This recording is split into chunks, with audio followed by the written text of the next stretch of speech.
China is one of the largest and oldest countries in the world. Millions of Chinese people share a rich history that has lasted for thousands of years. Over time, China has been influenced by numerous great leaders and thinkers. One of its greatest and most famous philosophers was Confucius, who lived from 551 to 479 BC. Around 500 BC, the Zhou dynasty governed central China. However, its rulers were weak and the dynasty was in decline. Local warlords fought among themselves for land and power. Family members also fought one another over property and money. The country of China was caught up in a dark period of war and unhappiness. Confucius travelled across China and hoped to convince the people that his moral and ethical ideas about society could restore order, justice, and prosperity to the country.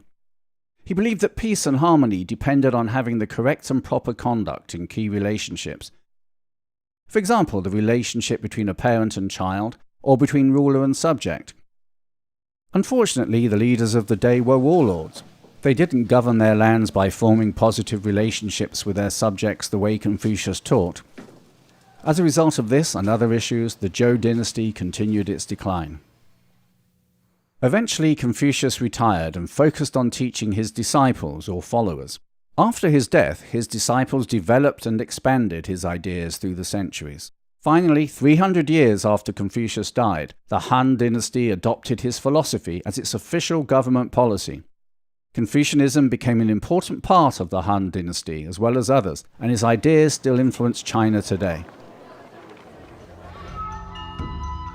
The master said, "A youth should be respectful of his elders."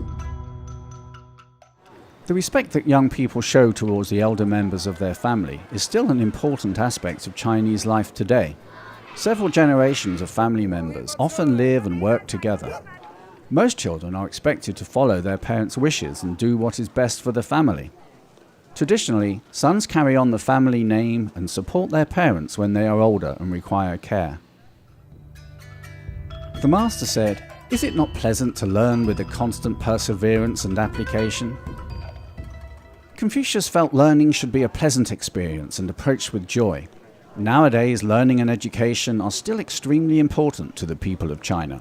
From a very early age, students learn to study hard and respect their teachers. Throughout the history of China and many other cultures, an education has been an opportunity to move up in the world and attain success in a number of ways. More than 5 million young people in China graduate from university every year. Some seek jobs in China, others choose to explore their options by going abroad. Over 30 million Chinese people now live in other parts of the world, including Southeast Asia, the United States, Canada, and other countries and regions.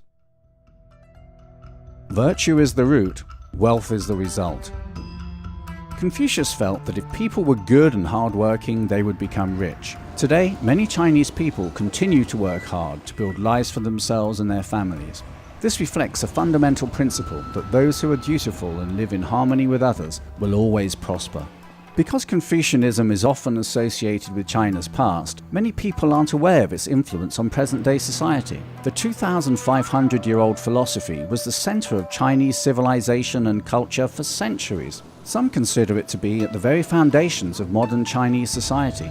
As China and the world continue to change, this country's future will surely be impacted by its past.